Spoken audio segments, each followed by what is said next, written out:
Welcome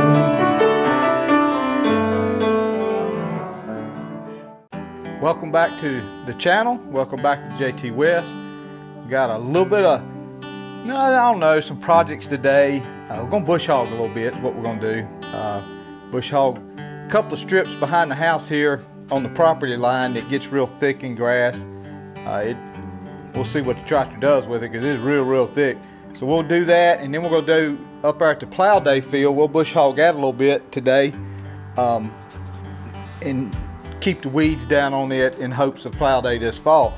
So I got to make a trip Saturday, and the trip we're going to make, and I probably won't film, we'll film a little bit on the way down there. Me and Will's got to leave about 4 o'clock in the morning and get down there at 7. It's down the coast of North Carolina, close to the Outer Banks, and we're going to pick up some arms. There's a set of arms. If you start right here and go right in there, it's a complete set just like that. And as you guys know, my arms, I've always said I wish that was a little tighter. This is not bad on here. This is, well, this is a little loose too. Whole thing here is loose. So we're going to pick them up and we'll take them apart. And we won't do this all Saturday. I'll just show you, I'll show a little bit of going and getting it Saturday, because Saturday is green bean day too. We got to, I was looking, guys, my hood looked like it's done shifted a little bit. We got to can some green beans hopefully Saturday. I don't know how many, hopefully 20 or so quarts. We'll just have to see. Things are starting to get to that point where they're almost ready. Some of the sweet corn's almost ready. Some of the green beans almost ready. So we're getting to that point there. The reason why I want to bush hog behind the house is to get ready for this new garden. We're going to call it the racetrack garden. We're going to fill in the racetrack garden, and we'll call it that next year, and then it makes sense. So all you guys that follow the channel a lot, you'll know if I say, well, we got to go do the racetrack garden, you'll know what I'm talking about. So that'll be good. But anyway, let me put some fuel in this thing.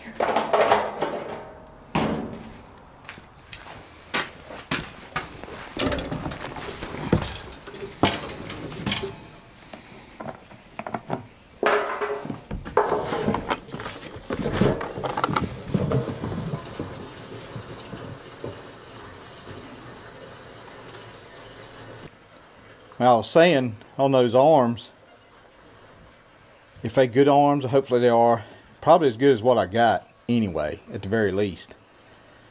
Well, I'm going to take them apart, wire brush them real good, get all the threads, chase all the threads everywhere, paint them, and we'll put them on the tractor. And I was on the fence because I already know that a late model 140, those arms were more of a bright white. They were never red or anything like that. The spring arm's red, but the actual arm and stuff right there is bright white. And I was on the fence because I just love that cream, off-white cream color of IH.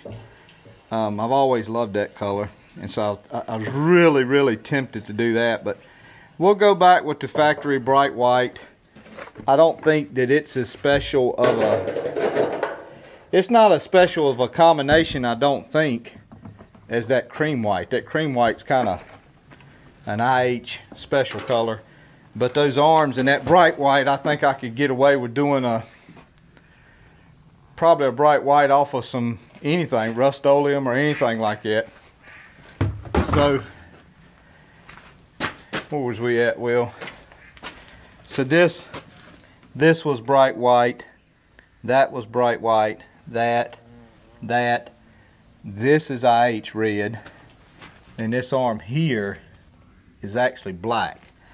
And so we'll paint that, we'll use that arm because the arms is coming with it. They're short arms, they're about right here. But I don't, now that I think about it, be totally honest with you, I don't know that I ever put a cuff past that point right here. I mean, most of the cuffs I put on are from here up. I don't know that I ever put anything on it back that far, so I don't know. We'll make that decision when they get here. See how they look, whether we'll use the short arms or the long arms. I've always been used to the long arms my whole life, so that'll be a little decision we'll make then. It's warm. All right, so we gotta get this plow off. And ain't got nobody to help me because we got a cameraman behind the camera. That's a heavy booger.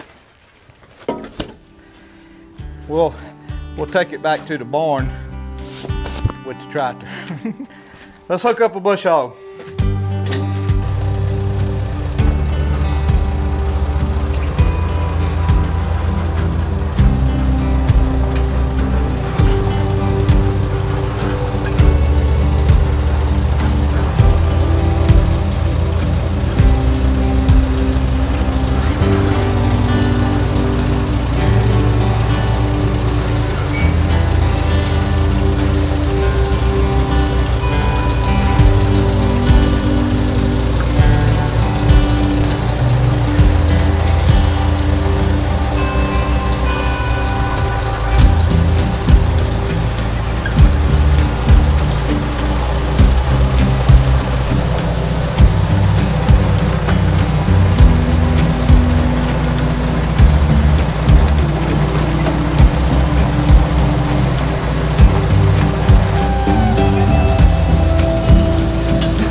All right, man, that was a thick little piece at the house.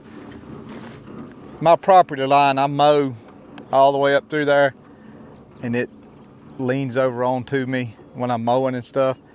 And the guy that owns it, he don't care if I bush hog all of that.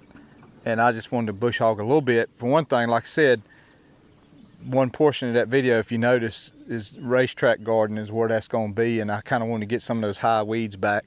So when I chisel plowed, I could take the scrape blade and pull that dirt into it. Let's walk out here and look at some Hastings. Now, we couldn't do this the other day when we were up here because it was just so drownfully wet. But man, goodness gracious. Like here, you can see the size of it, and then if I stand on the ridge, you know, it's already, I guess the top of that's probably, I don't know, 6'10", 6'11" probably.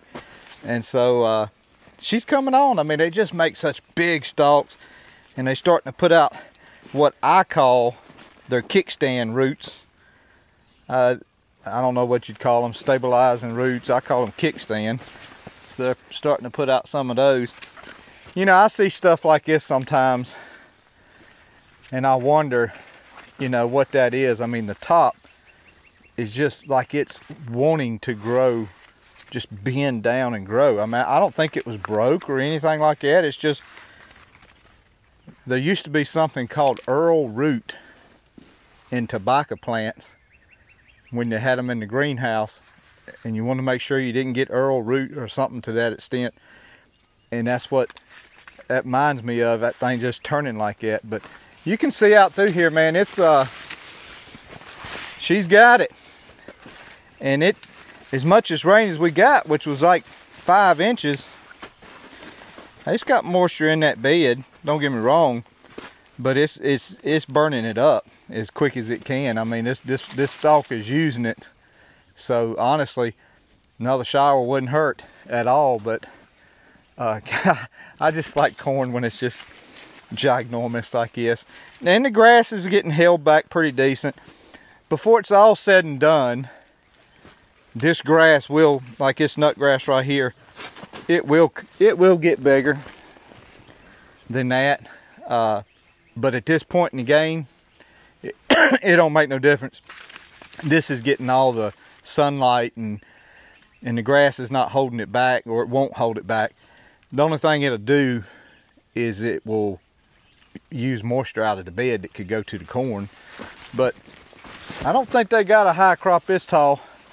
I don't even know if some of those big high crop sprayers would, because there's some farmers that have put, I've seen them put feet on the back of their sprayers and actually go through something like this with some big old sweeps and sweep it while it's yay tall.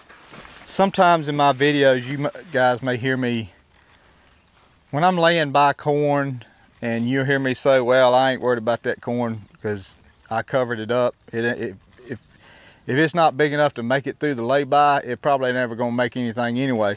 And here's an example of that. I mean, it made it through the lay-by. I didn't cover it up, but the chances of that ever making anything, it probably won't ever make anything. That's the reason why when I'm laying by corn and it's this tall, and there's one like this, and I happen to cover it up, it probably wouldn't have made anything anyway. I wonder if mist has been out here, Will. Look. Better ones right here. Yeah. I'd say that was a coon for sure. That may be what rode down that corn stalk. So if you guys remember last year, this field was what we used for plow day. Now we had, you know, Sam, he's real busy doing stuff for his kids and at work himself, just like me. I've been driving back and forth to Charlotte every day, and we had thoughts of putting some sunflowers in there. It's probably a little too late for that now.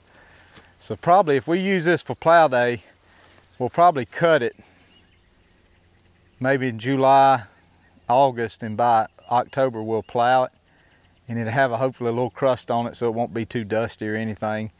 But this fall I'm gonna really try to plant this down in wheat, because it'd be nice to have this in wheat, and maybe I could have a few 2 or 3 bags to put back to sow for cover crops on like this corn ground and what have you. So we'll definitely plant something in it this fall. So we're gonna film this video bush hogging a little bit of this field. I'm gonna try to get all of it. I'm not gonna put you guys through me filming all of it unless Will wants to film a little bit, wait a while, film a little bit more, and then wait a while till I finish. But I just want to thank everybody again for watching and subscribing. I do got some stuff coming. Somebody made a comment about my hat. Yes, that's some of the stuff is coming, and I want to wait till the website gets all built, everything gets put together, and I can tell you guys what's going on, and it's a pretty good deal. I think you guys will like it, and hopefully we can sell a few hats and t-shirts, and so it'll be a good deal. We'll do a live whenever it gets all ready for me to tell you about it. And just thank you all for hanging in there. Channel grows a little bit and a little bit every day, and I thank you so much for that. And I don't need to tell you guys what's going on in the world. Y'all know it, I know it, really everybody knows it, whether they admit it to you or not. And so I try to stay just focused on some garden stuff and make this a channel where you can kind of relax, hopefully, and not have to worry about anything like that. And I don't have to tell you guys what to do. You know what to do. And I just want y'all to enjoy some gardening, some family time. I had to do some cooking this summer too. We ain't done no cooking in a while, and I still want to do that fishing video with my belt that has a survival kit in it. I want to see if I can take that belt, take the string out, the hook, dig me a worm, put it on a stick, and catch fish. If I could really do that or not. You always see that survival stuff, but the funny thing about that survival stuff, you don't know if it's any good unless you try it. But with that said, thank you guys so much, and God bless you again. God loves you, He really does. He gave His Son for you, that you could get forgiveness for your sins and mine and the whole world. And I thank you again. We'll see you.